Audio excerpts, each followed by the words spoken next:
Les manifestations pro-palestiniennes, parce qu'elles sont susceptibles de générer des troubles à l'ordre public, doivent être interdites. L'organisation de ces manifestations interdites doit donner lieu à des interpellations.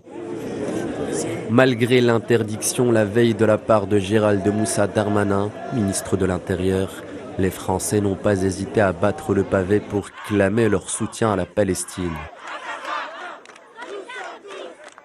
Ils ont été des milliers à Paris, Marseille ou encore Bordeaux, brisant ainsi l'omerta qui règne en France à l'heure de fustiger la politique d'occupation israélienne et les crimes de guerre qui s'ensuivent. Certains sont effrayés par la cabale médiatique envers les Palestiniens et leur soutien. Nous sommes effrayés par le déferlement de haine journalistique parfois et politique contre l'ensemble du peuple palestinien. Nous tenons à montrer notre solidarité avec ce peuple qui depuis 75 ans connaît colonisation, épuration ethnique.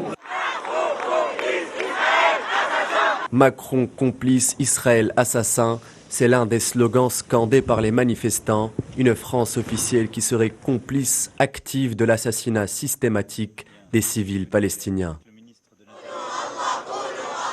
Alors que dans plusieurs capitales occidentales, les manifestations ont été autorisées, les militants dénoncent une particularité française. Le fait est qu'en Europe, il y a plein de capitales, plein de villes dans lesquelles les gens peuvent manifester leur soutien aux Palestiniens et qu'en France, comme par hasard, tout est interdit. Voilà, donc il y a des vidéos qui circulent à Madrid, en Belgique, en Angleterre, aux États-Unis. Et en France, on ne peut pas manifester son soutien aux Palestiniens.